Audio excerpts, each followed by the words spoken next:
سێ ساڵ بە سەر کوژرانی قاسم سلێمانی فەرماندەی پێشووی فەیلقی قودسی سوپای پاسدارانی ئێران و ئەبوو مەهدی مهندس سەرۆکی دەستەی حەشدی شعبی لە فڕۆکەخانەی نێودەوڵەتی بەغدا لەلایەن فڕۆکە بێفڕۆکەوانەکانی ئەمریکاوە تێدەپەڕێت. سەرکردەکانی حەشدی شعبی وەلایەنە شیعەکان هەڕەشەی تۆڵەکردنەوەی ئەم ڕووداوە لە ئەمریکا دەکەن هاوکات لەو کاتەوە تا ئێستا پەیوەندەکانی نێوان ئەمریکا و ئێرانیش پێیناوەتە قۆناغێکی دیکەوە شەڕی هەژمونی نێوان ئێران و ئەمریکا لەسەر خاکی عێراق هەر بەردەوامە. ئەمڕۆ لە بەغدا کۆمەڵێک ڕێوەڕەسمی تایبەت بۆ پرسە بەڕێوە دەچن، بەڵام ئایا لەگەڵ دەستپێکی حکوومەتەکەی محەممەد شیع سوودانی ئێران و ئەمریکا چۆن دەتوانن ئەم پرسە ناکۆکانە لەسەر کۆمەڵێک بابەتی دیکەی گرنگ لە عێراق و پەیوەست بە سیاسەتی دەرەکی هەردوو وڵات یەکلا بکەنەوە؟ بەڕێز دکتۆر عەدنان سەراج سەرۆکی پەیمانگەی عێراقی بۆ پەرەپێدانی میدیا و هەروەها شرۆڤەکاری سیاسی لە بەغداوە لەگەڵم دەبێت، لەگەڵ بەڕێزیان لەسەرم بابەتە قسە دەکەم. دکتۆر عەدنان، ئەم کاتت باش. 3 ساڵ بەسەر کوژرانی قاسم سلێمانی و ئەبوو مەهدی مهندس تێدەپەڕێت، هەڕەشەکانی ئێران وەلایەنە شیعەکان لە ئەمریکا بەردەوامە، پێتان وایە جارێکی دیکە عێراق دەبێتە گۆڕەپانی یەکلاکردنەوەی ململانەی ئەم هێزانە لە خاکی عێراقدا؟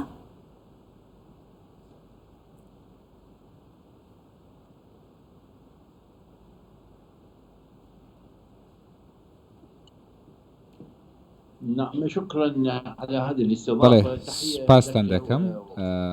سڵاومان هەیە بۆ ئێوە بۆ بینەرە بەڕێزەکانتان. من پێم وایە کە ئەمڕۆ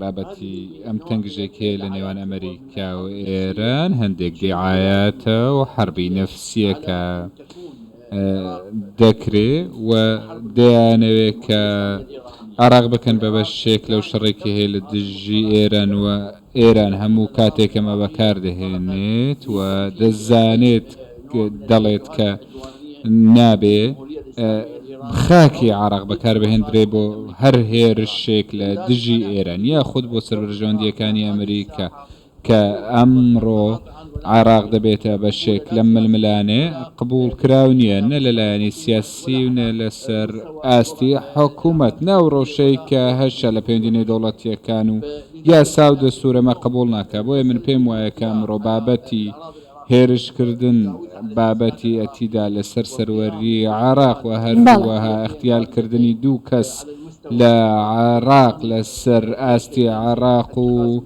ئێران وەکۆ حاجی قاسم سلێمان و ئەبوو مەهدی مهندس دەستدرێژکاریەکی ڕوونە لەسەر عێراق.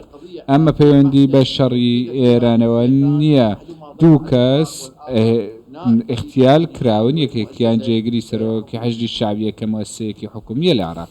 بەڵێ، داوای خۆپیشاندانی ملیۆنی لەلایەن سەرکردەکانی حەشدی شعبی و شیعەکانەوە لە عێراق دەکرێت. پێتان وایە ئەمە دەستپێکی سەرهەڵدانەوەی خۆپیشاندانەکان بێ لە عێراق؟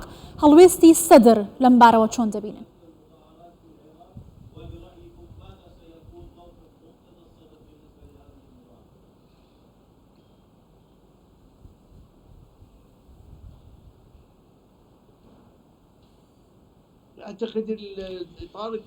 پێم وایە کە ئیتار تەنسیقی هەندێک خۆپیشاندان دەکا بۆ بالکەوتی ساڵی سێم کە دوو سەرکردە شەهید کران. ئەمەش بۆ چوونی خەڵکە دەربارەی ئەوەی کە هەیەوە و دەرەنجامانەی کە هەن لە نەتیجەی کار و کردەوەی ئەمریکا لەسەر سەروەری عێراق. ئەمە ڕوونکردنەوەیەکی هەیە، ڕوونکردنەوەی دیکەی نییە کە تایبەتن بە حکوومەت و دەوڵەت و ڕۆژی سیاسی ئێستا لە عێراقدایە، بەڵکو ئەمە ڕەتکردنەوەی ئەوەیەوە هەروەها 3 ساڵەی کوشتنی دوو سەرکردن و ئەمەش حەقێکی یاساییە لە چوارچێوەی دەستوور.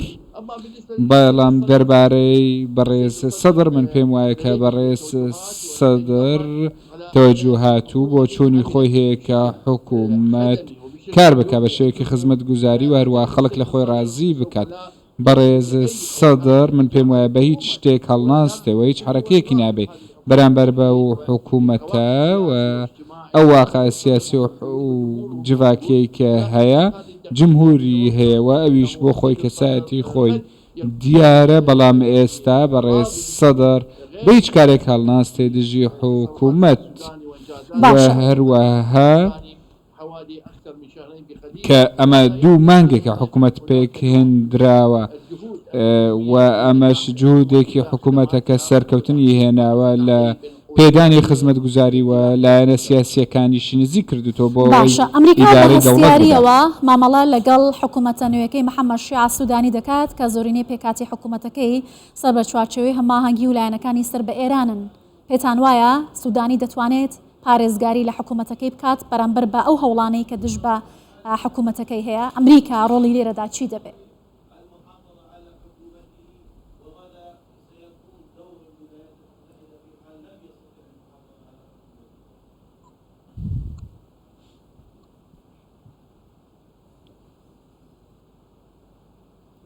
بالتأكيد هاي وجهة نظر أمريكية. بێگومانەمە وجهە نەزەری ئەمریکایە و ئەمریکا هەر لایەنێک ڕەت دەکاتەوە کە وەکو لەگەڵ ئیران کار بکە. ئەمە هاوکاریەکە کە سەروەری هەردوو وڵات دەپارێزێت و من پێم وایە کەم تەسەڕوفایی کە لە دژی ئێرانە و لە دژی ئەمریکاشە. ئەم ئێمە دەمانەوێت کە هاوکاری لەگەڵ حکوومەتی بەڕێز سوودانی هاوکاری بێ لە مەساڵحەکانی عراق لەگەڵ ئێران و سعودی و وڵاتەکانی دیکە هەتا وەکو ئەمریکاش، بەڵام پێویستە جیاوازی بکرێن لە نێوان هێزە سیاسەکان کەمان لەگەڵ ئێران وەمان لەگەڵ ئەمریکان. ئەمە دەسوەردانی ڕوونە لە سیاسەتی عراق و هەروەها کە لە نوکە لە بەردروستکردن لە نێوان هێزە سیاسیەکان و هاوکاریەکان لە نێوان پەرلەمان و هەروەها لە دەستگاکانی دیکەش و هەروەها جیاوازی دروست دەکات و کاردانەوەی دەبێت لە سەر ڕەوشی سیاسی عراق. ئەگەر ئەم جیاوازیانە دروست بکرێ ئیتار تەنسیقی چوار شێوەی هەماهەنگی ڕازی نابێ بەما هەتا بەڕێز سوودانی دەیەوێ پەیوەندیەکان لەگەڵ مصر و ئوردن و وڵاتانی دیکەی عەرەبی باشتر بکە و هەروە هاوکاریەکی عەرەبی دروست بکە و جهودێکی هەرێمی دروست بکە کە عراق پێ هەڵدەستێ بۆ ئەمن و ئاسایشی هەرێمەکە باشتر بێ و جۆرێکی هاوکاری ئەمنی دروست دەکات لە نێوان وڵاتانی عەرەبی و ئێرانی و تورکیا بۆی بگەن بە بابەتی هاوبەشی سیاسی. بەڕێز دکتۆر عەدنان سەراج سەرۆکی پەیمانگەی عێراقی بۆ پەرەپێدانی میدیا و شرۆڤەکاری سیاسی لە بەغداوە لەگەڵمان بووی. سپاس.